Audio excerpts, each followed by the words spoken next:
Okay, so today we do more nakshatras according to Varahamihira. We're going to check and see what Varahamihira has to say about the careers associated with particular nakshatras. And by doing so, get a better idea of how he thought about these nakshatras. So we're up to Shatabhisha, chapter 15, which starts at the 22nd statement. Shlok. All right, so Shatabhisha is supposed to be associated with fishy things. He says fishermen, dealers in fish, washermen, or dealers with wine.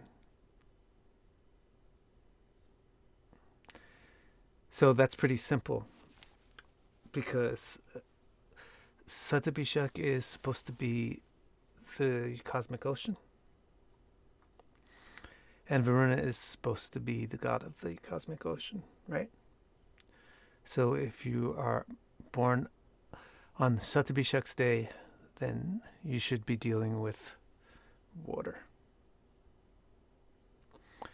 Actually, water is an interesting thing because Shatabhisha actually means 100 combinations. And water is the ultimate solvent. It lets things combine. So you could possibly extrapolate. I mean, if you don't want to be a laundromat owner or a fisherman or a liquor producer. Oh, by the way, another reason why liquor is particularly good for Shatabhisha is because Varuna is married. Varuna is married to Varuni or Apas. And this involves soma and liquors and things like that.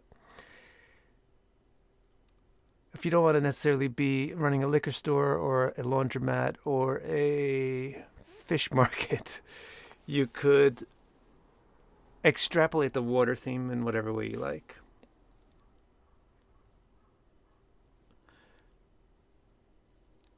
How would I recommend to extract it? It's either turning water into other things, like wine, or getting things out of the water, making water have utility. Then he also got, besides the water theme, he has two other suggestions. And one is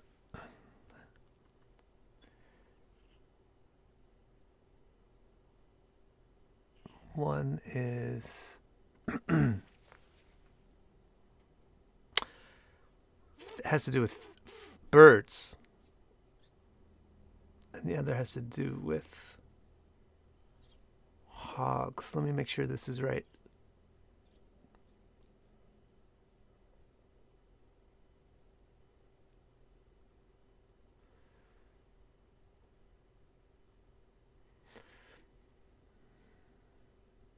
It takes too long to check. So we'll just trust them. They both say pigs. So I don't know why. I do know why birds is up there, because Varuna is the god of heaven and ocean. Like he combines sky, he combines everything. He puts them all together, so he combines. He actually gets. He's the original Indra, so he gets the water to come out of the sky. So I don't know. It doesn't seem like there's that many options in Varahamihira's mind for your career if you're in Shatabhisha, but it's going to be better than the next one.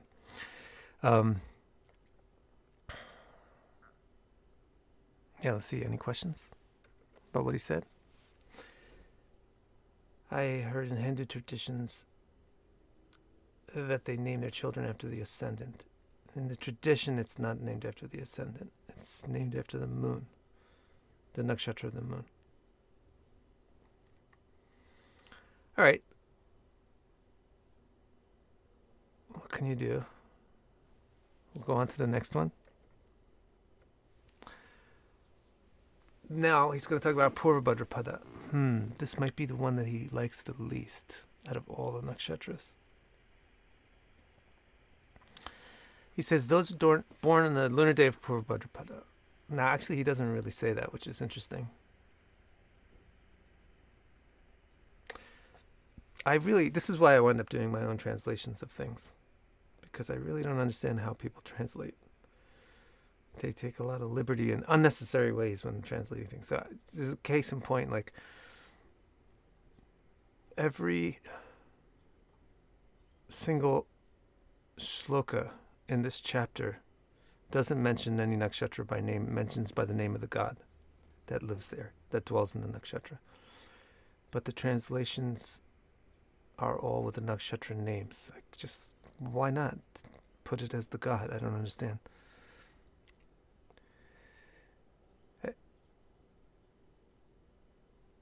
All right, anyway, for the nakshatra that belongs to Aja Kapad, then you should be a thief or a torturer, wicked, mean, deceitful, not virtuous, neglect religious rites, but be successful in fighting things. Clever and good at fighting. All right, so great. Good luck to everybody born in Purva Bhadrapada with your career as a thief or with your career as a wicked, mean, deceitful person.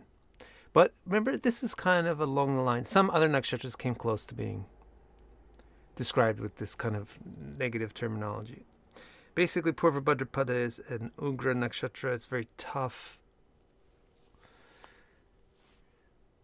So doing things that are difficult, being successful in doing things that other people can't handle, having careers that tackle significant problems, torturing things means putting things into stress, testing things, making things break, quality assurance, debugging. Wicked, mean, deceitful means, you're not in a career that has to deal with mothering, parenting, but you're in a career where strictness and harshness and fiery kind of quality is desirable. I don't know, banking, things where it's very advantageous to be mean.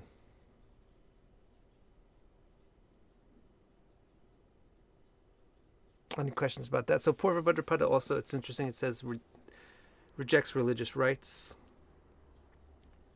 So they're not orthodox type of, it's not an orthodox type of nakshatra.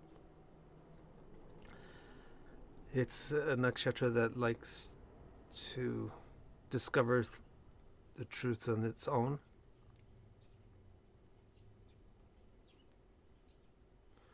It's not virtuous, it's more Machiavellian.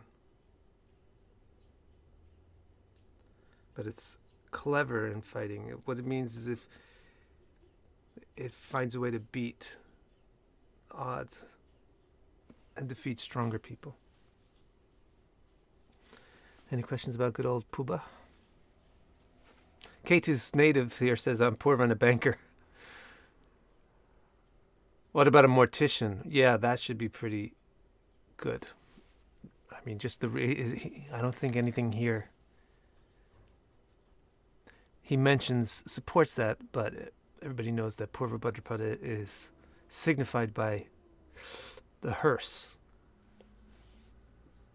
or the carriage of a dead body. So, because it's all about burning things, so it's signified by something being carried to a crematorium.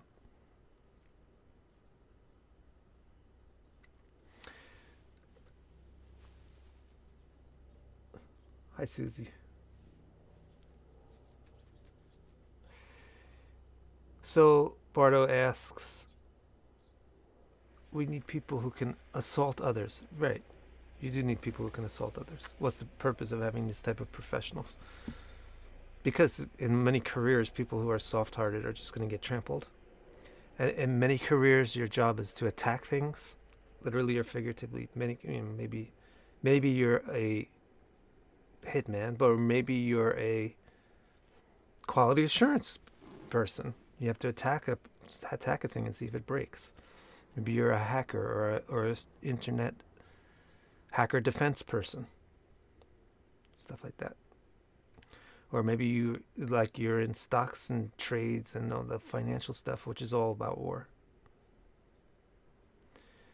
K2 wants to know if it's a metaphor for killing the material world before Uttara. It could be, seen that way, but obviously he's not giving spiritual importance to Purva Bhadrapada. Varahamihira is not. He's saying they're against religious rites, or they abandon religious rites.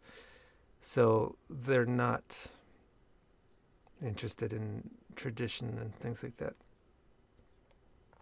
They are interested in discovering the truth of things, discovering how things really work.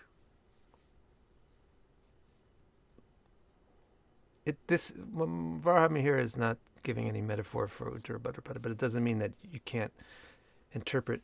You can interpret anything in any context. So if you've got a context which is spiritual, and then you bring Purva Bhadrapada in, it's about destroying the material world. Memories with Happiness wants to know if it could be an atheist. Sure. It could definitely be an atheist. Revolutionary-minded people, sure. That's what to reject religious rights means. A politician, K2 native wants to know, yes. Because politicians are thieves, frankly. So they're doing everything deceitfully. So modern politicians.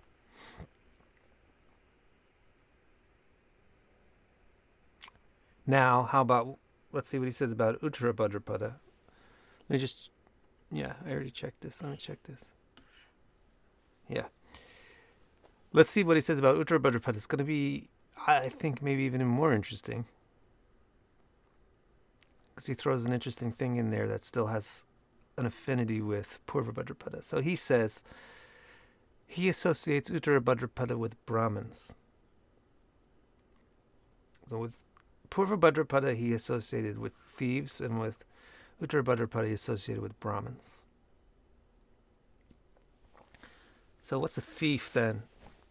It's a person that kind of does their own thing and looks out for themselves.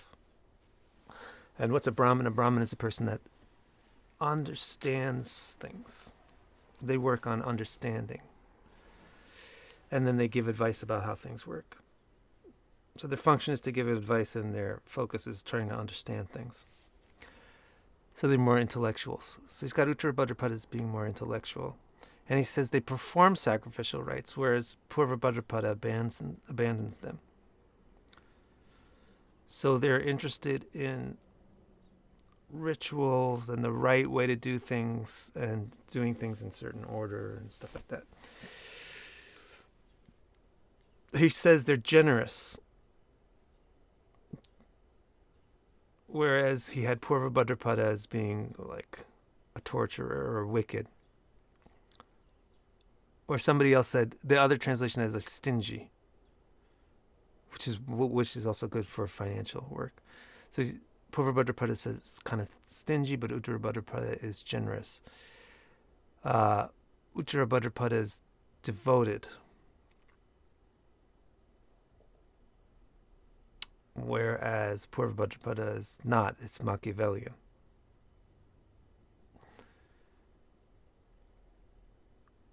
Rich, wealthy, observant of the rules of the holy orders. What does that mean?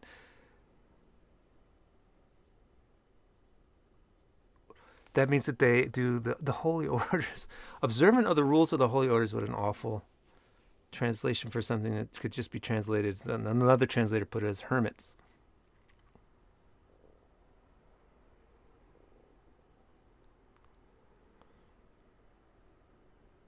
Ashramana. So they do the ashrams. They follow ashrams, especially sannyasa ashram. So they like to be spiritually active, and they like to renounce the world. Like they're not actually that attached to the world. So both of these Bhadrapadas have this trait of not really feeling like a part of the world, but Uttara Bhadrapada is much more generous and kind about it, and Purva Bhadrapada is more, I'm not a part of this world, so I'll just get what I can from it. But he says that Uttara Bhadrapada is also a heretic.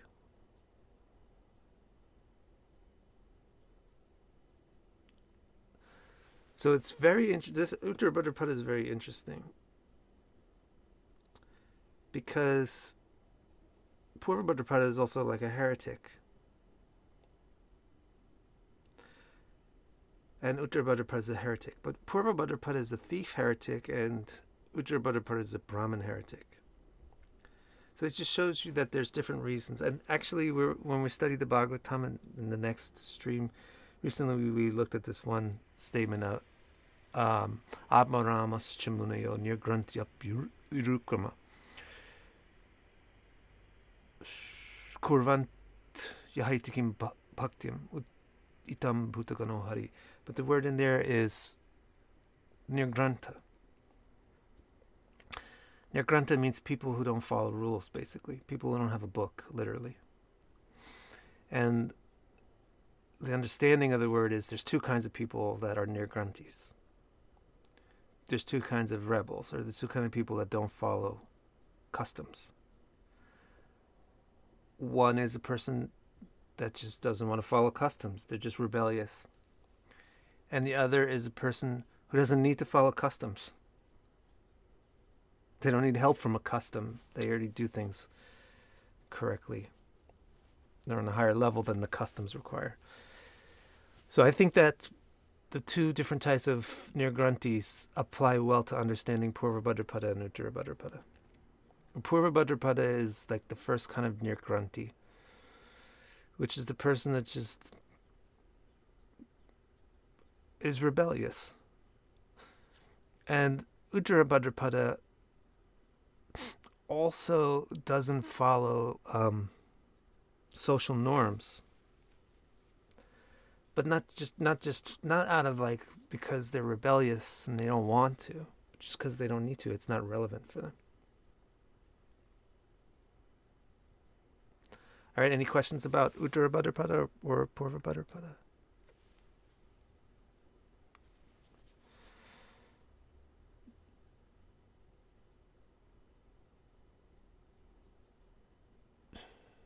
Yeah, it sounds a lot like the traditional interpretations of the 12th house. That's right. It's a very 12th housey kind of nakshatra.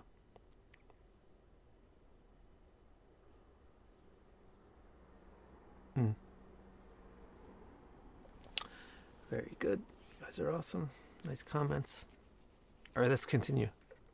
Now Revati, our favorite. One of our favorites. If you're born on the day of Revati, then you should be excellent with aquatic fruits and flowers.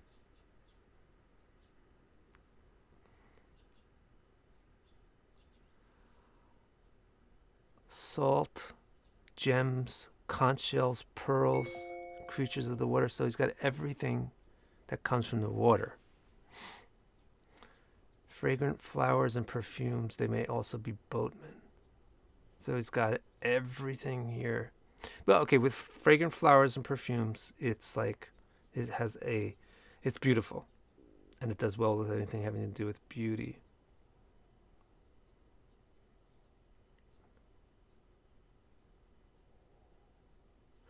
And then he also says, and everything else has to do with the sea.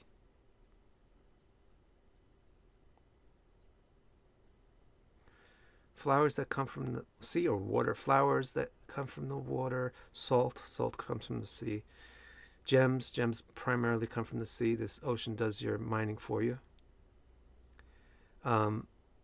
Conch shells come from the sea. Pearls come from the sea. Fish or boats. Susie, thank you. Susie says that her moon is in Uttara Bhadrapada, and what I described is spot on. So, yeah, I'd love to take credit for it, but it's just, we're just reading Varahamihira, what he says. But thank you.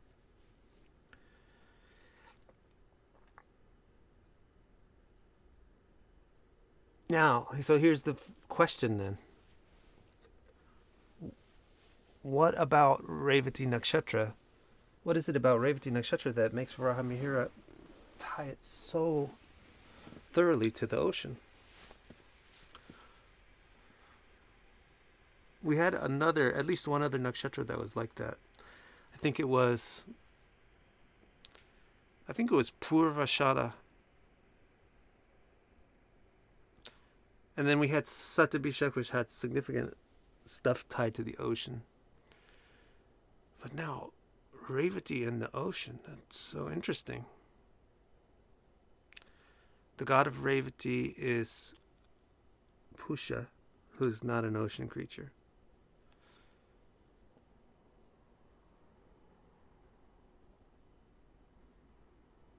And the word Revati doesn't have anything to do with oceans, except anybody want to say anything?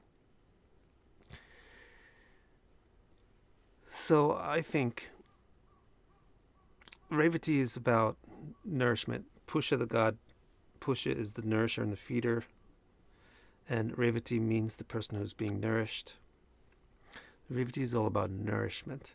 The chief nourishing thing in the world, the most important thing for good health is water. So this is the only clue that I have as to why he would focus so much on water.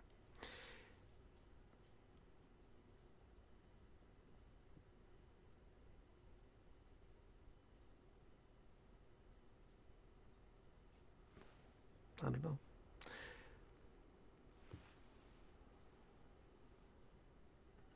If anybody gets an idea, let me know.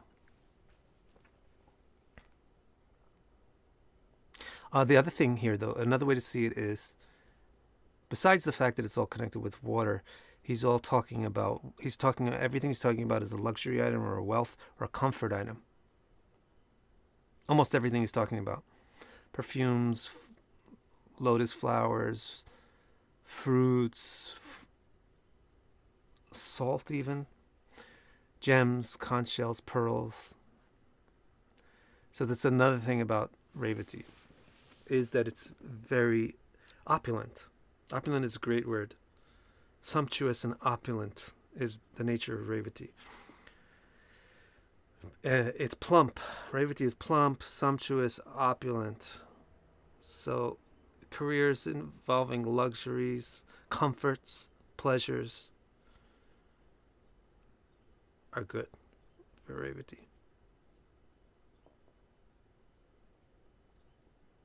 Money, wealth. Wealth is also good. Wealth-oriented careers. That's good, Barda. Barda has an interesting point. Ocean is the original mother.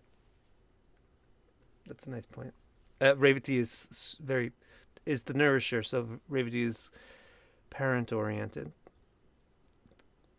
People who protect and give you safety and give you affection, especially. So we only have 2 left now. We only have 2 left. So maybe we can finish this up. And then he has other interesting statements about nakshatras. He's going to classify them. And then he's going to classify nakshatras. Maybe we can even finish this whole thing. All right, so next statement is Ashwini. For Ashwini, he says, obviously, horses, commanders, physicians, attendants, anything else with horses, please, like riding horses, dealing with horses, selling horses, being handsome. Hey, Lisa, being handsome. So let me just see if the translations are any different. No, it's pretty good. Pretty much the same. So there you go. This is actually quite a clear picture of Ashwini, a very well-rounded picture. First of all, the obvious symbolism here, Ashwini are horses. So if you were born on Ashwini day, have a career that has to do with horses. What can you extrapolate from horses, since there's not that many horse careers these days? Cars, travel, vehicles, movement, transportation. Also, just in general, power. Power. Well, horses were power. Like, we still have the word horsepower as a measurement of how much power an engine produces. Commanders. This is very important. This is something that's overlooked these days often about Ashwini, I think. The stuff that I hear about Ashwini, but was very prominent in the old astrology, is Ashwini has to do with followers and leaders.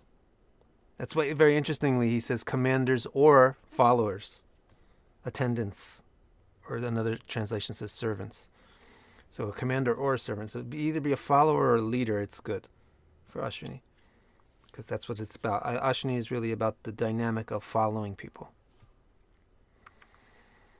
So with Ashwini, you can manage people pretty well. People tend to like Ashwini and listen to it because it's handsome, because it's beautiful. So also Ashwini will be good for like entertainment careers, especially models. It's not really so expressive, emotionally expressive like Rohini, but it's good looking. Ashwini is a good looking nakshatra. So things where you have to look good, careers where you have to look good. And then, of course, the physician. Why physician? Ashwini is looking good. Looking good depends on your health, frankly. And that means, if you understand health, then you're a doctor. Then finally, for Bharani, those careers are, wow. It's cruel again. So Bharani is another Ugra. All the Purva Nakshatras, Bharani and Magha, are all Ugra. In fact, I think he's going to give that classification in a second. And so the careers are kind of accordingly tough careers. So he says, people that husk grain. People, what's this word? Cudgellers.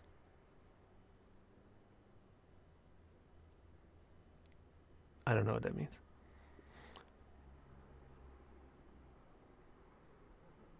That's like torturers, I think.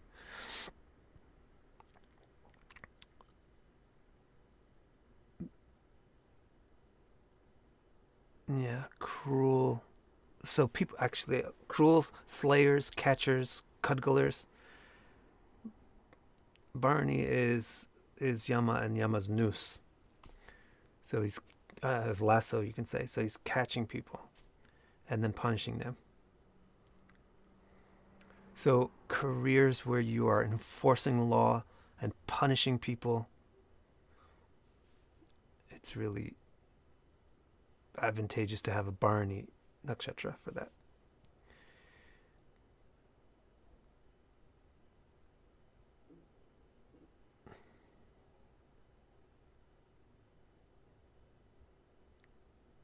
All right, secretive things, etc.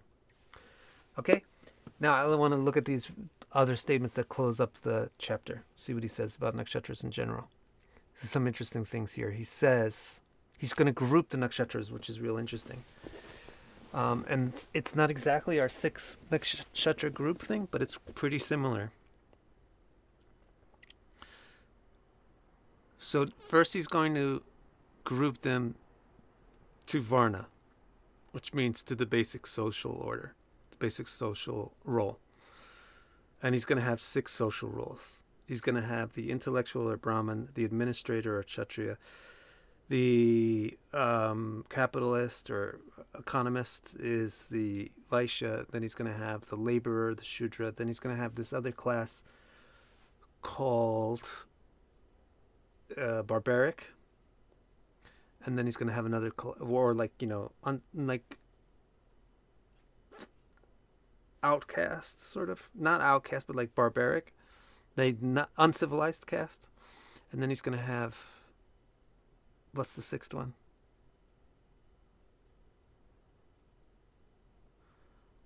Chandala. How will you describe Chandala?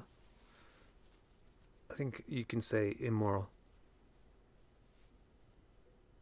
I don't know why he would put Bharani in there. Unreliable, maybe. Okay, so he's going to break them into those 6 categories. Let's say like unreliable, uncivilized, labor, money, leadership, and philosophy. Those kind of 6 types. The nakshatras that are Brahmin are, interestingly, the 3 Purvas, Purva Palguni, Purva Shada, Purva Bhadrapada, and Kritika. And then he has the 3 Uttaras and Pushya being, okay, makes sense, being Kshatriya. So that means that they are administrative, or they rule. They rule and they lead others.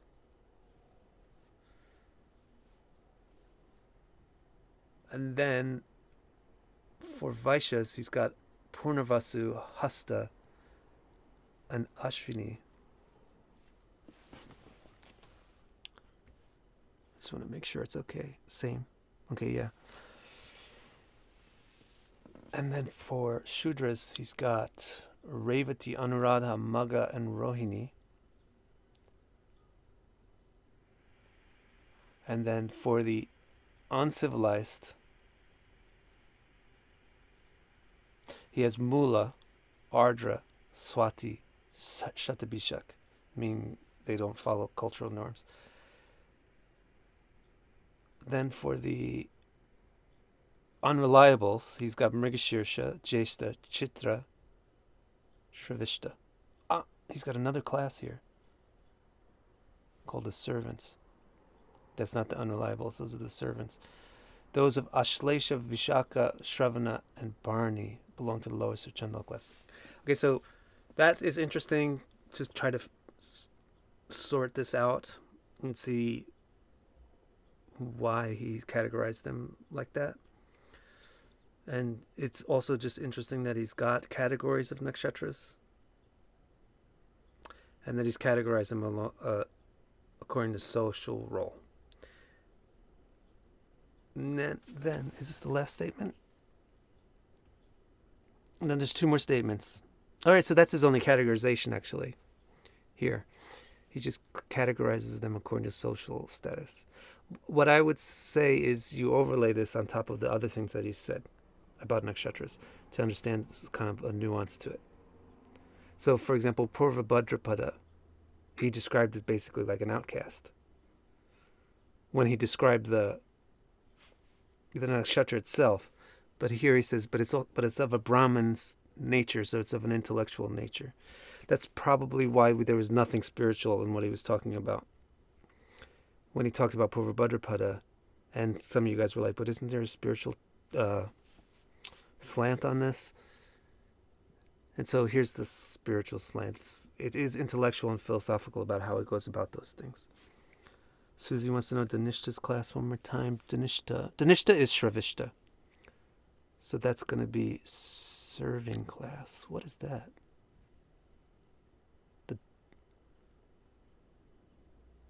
I need time to study this and figure out exactly what it means. But let's look at these last 2 statements that he gives. This is pretty simple and very easy. He says, a nakshatra, interesting translations again.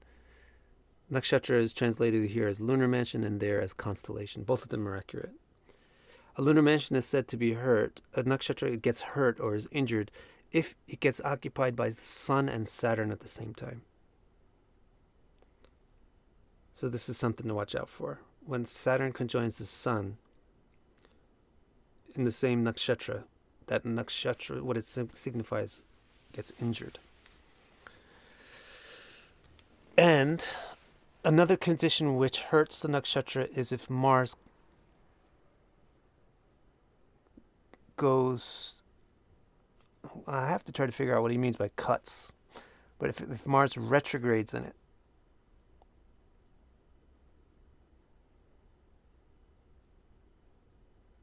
if Mars retrogrades in a nakshatra, then that nakshatra suffers.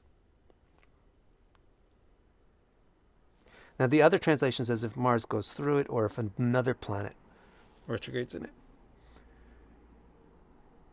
So we have to sort this out slowly, but it seems kind of reasonable. If the malefics are in a nakshatra, the nakshatra suffers. Sun, Mars, Saturn. But for Sun and Saturn, you need to have them together. Then it suffers. Mars just makes the nakshatra troubled. And then any other planet will also hurt the significations of the nakshatra if it's retrograde. Then he says,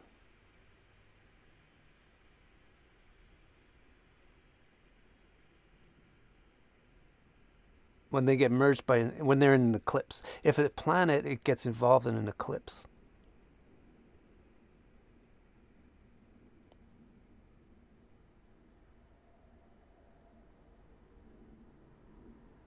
If a planet is involved in an eclipse, if there's an eclipse, basically, especially with another planet in a nakshatra, it's bad for that nakshatra.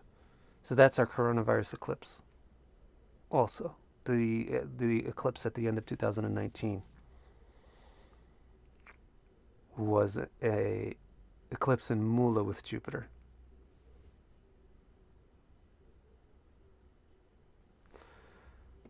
And what else does he say? If something weird happens, like if you get a comet crossing a planet in that nakshatra, if you get a comet crossing a planet or something weird in the sky happening to the planet, you check what nakshatra the planet is in, and then the negativity results to that nakshatra.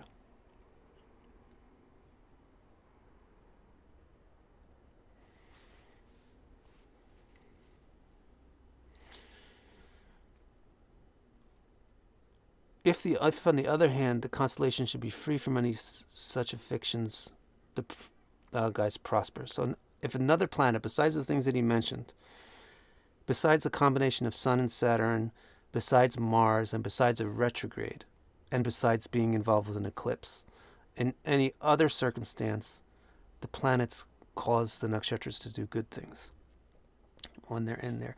One other thing which might be brought out from the translation is that the moon shouldn't occult a planet either. If the moon conjoins a planet and occults it, means like eclipses it, goes in front of it, then it's also a negative sign from the nakshatra.